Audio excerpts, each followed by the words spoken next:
Halo, selamat pagi. Saya Muhammad Faisal Sani ingin menyampaikan uji yang ada di dalam industri tekstil itu adalah yang saya ambil ini adalah uji kekuatan tarik atau tensile strength. Nah, mungkin yang seperti yang kita tahu, industri tekstil itu merupakan salah satu sektor manufaktur yang paling strategis dalam perekonomian global. Sekaligus salah satu yang paling bergantung pada pengenalan mutu yang patut dan terstandarisasi. Kenapa? Karena pakaian itu merupakan salah satu kebutuhan primer manusia.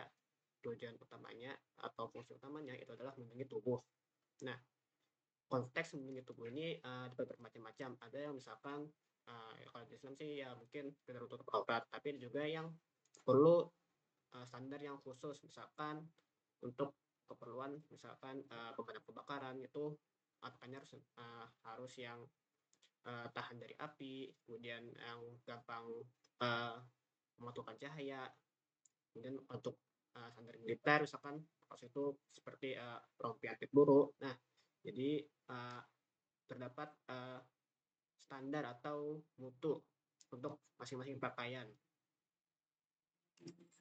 Nah, di sini tensile strength itu adalah atau kekuatan tarik itu didefinisikan sebagai kemampuan maksimum suatu material untuk menahan beban tarik yang diberikan secara aksial sebelum material tersebut mengalami kegagalan permanen atau failure. Jadi secara aksial itu maksudnya seperti ini. Jadi sebenarnya tensile itu bisa untuk kain atau besi secara umum. Itu ada salah satu tes yang umum lah. Nah, di sini kalau untuk kain, ini contohnya adalah kain. Jadi kain itu akan dipotong, kemudian diregangkan, kemudian ada mesin tariknya. Jadi menarik di sisi atas dan sisi bawah, kemudian ditarik. Nah, ketika kain mengalami gaya tarik yang meningkat secara bertahap, material menunjukkan pola deformasi yang dapat divisualisasikan secara kurva tegangan atau dalam sumbu stres atau strain proof. Nah, jadi di sini kita perkecil sebentar. Oke.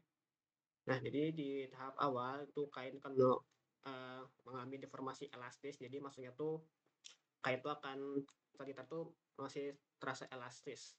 Nah, kemudian jika gayanya tuh sudah sampai di titik sini atau yield strength, itu akan ada seperti pembelokan. Nah, pembelokan ini akhirnya kalau di kain tuh nantinya dia tuh istilahnya memanjang itu secara permanen, jadi nggak bisa lagi balik ke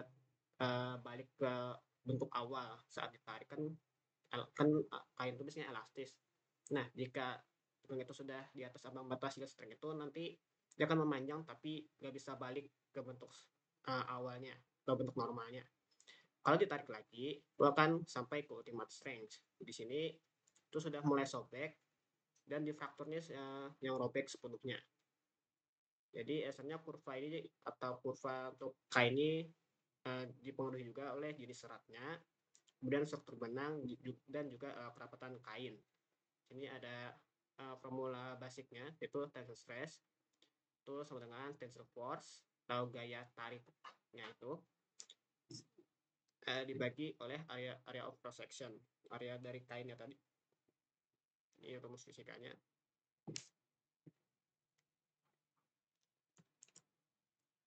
Oke, lanjut ke standarisasinya. Nah, jadi standar untuk tensile itu ada beberapa macam. Ini ada 4. Yang pertama itu ada ISO 13934 1, kemudian 13934 2, dan ASTM D5035 dan ASTM D5034. Jadi sebenarnya kalau secara offline itu sama 13934 kalau yang ISO, cuman satu dari itu untuk strip dan grab. Nah, kalau strip itu lebarkan itu kan dijepit, kemudian ditarik. Jadi untuk mengukur kekuatan kain secara general. Kalau grab itu hanya bagian tengah yang dijepit, kemudian ditarik. Jadi itu cuman untuk merepresentasikan beban lokal nyata pada kain. Jadi enggak cuman untuk ngecek istilahnya itu ketahanan secara lokalnya aja, bukan yang seluruh kainnya. Dan kalau ini kan ISO itu kan yang International Standard Organization. Nah, kalau ASTM ini untuk standar Amerika. Kalau saudara Amerika tuh, kalau yang strip itu pengujian gaya putus dan menghasilkan strip penuh. Kalau grab tuh juga bisa general juga untuk berbagai jenis kain tekstil. Kemudian untuk metode pengujian,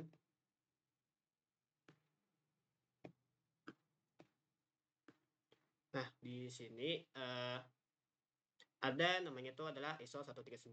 Jadi ini standar untuk environment di pengujian atau labnya lah. Jadi sebelum pengujian itu dilaksanakan, seluruh spesimen itu wajib dikondisikan terlebih dahulu. Jadi lingkungan yang terkontrolnya itu adalah pertama suhu ruangan itu adalah 20 Celcius dengan toleransi kurang lebih 2 Celcius. Dan kelembapan relatif itu udah 65% dengan toleransi 4%. Dan itu dipertahankan selama minimum 24 jam. Kenapa kelembapan relatif 65% itu alasannya karena ada beberapa jenis kain tuh yang emang nggak tahan kelembapan tinggi dan rendah. Sama juga untuk masalah suhu. Nah, untuk spesimen tuh dipotong dengan dimensi yang telah ditetapkan oleh standar yang berlaku. Biasanya tuh ukuran itu 50 mm kali 200 mm. Alat potongnya itu harus yang presisi agar seratnya itu nggak rusak pada tepi potongannya. Nah, kemudian untuk mesinnya itu adalah Universal Testing Machine, itu menggunakan ISO 7500 strip 1 yang tahun 2018. Kita pindah. Nah, ini bentuk mesinnya. Jadi ISO 7500 itu untuk mengatur, karena sebenarnya kan namanya universal ya. Jadi mesin itu digunakan untuk berbagai macam hal. Seperti yang saya bilang tadi kan ada kain. Nah, selain kain juga bisa untuk selain itu material besi kalau nggak salah. Oke, lanjut. Sini ada alur uji cobanya. Yang pertama itu kan pertama tuh persiapan spesimen kain yang ingin dites dan pengondisian lingkungannya, dan pemasangan ke UTM-nya, kemudian tarik secara konstan dan rekam data. Jadi di sini ilustrasinya tuh misalkan untuk strip test tuh biasanya 100 mm itu per menit, sedangkan kalau grab test 250 mm per menit durasi dan gaya yang diberikan. Nah, ini ada faktor-faktor tensile strength.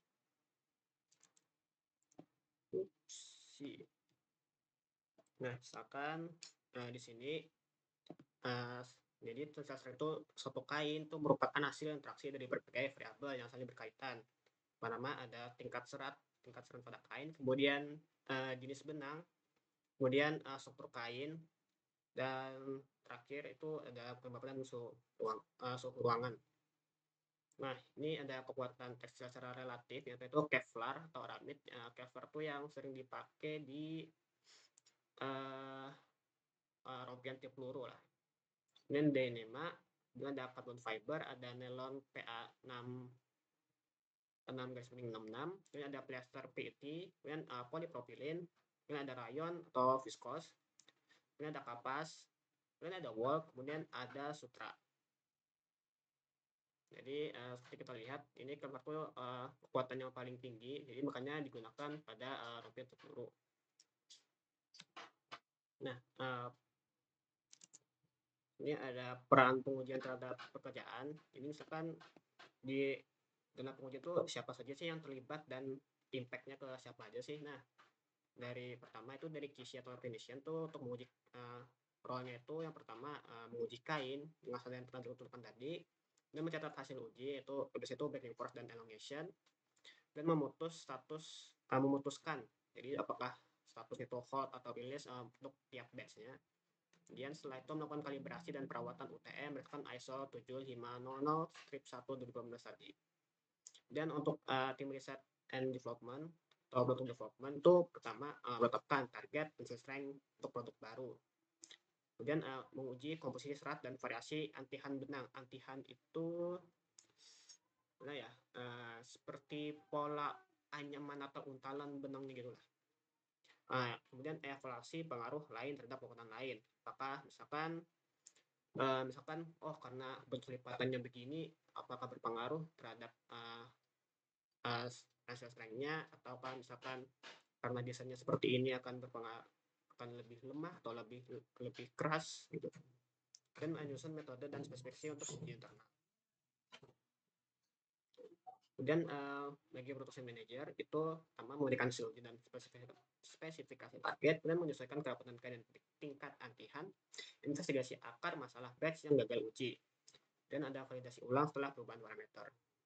Nah, untuk marketing teknis itu menunjukkan hasil uji sebagai klaim performa produk. Jadi misalkan misalkan ada pembeli yang menanyakan apakah ini sudah aman segala macam, kalau sudah standar, jadi kita bisa dari materi itu sudah bisa menyampaikan bahwa ini sudah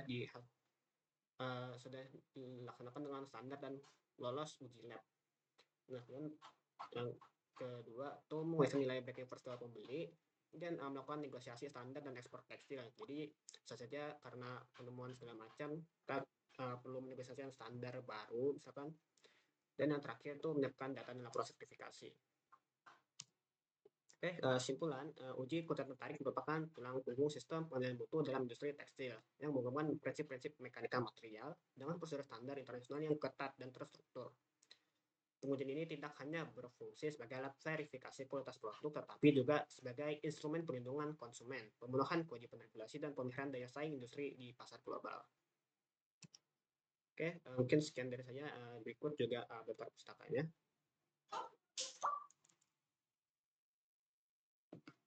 Oke, terima kasih banyak. Wassalamualaikum warahmatullahi wabarakatuh.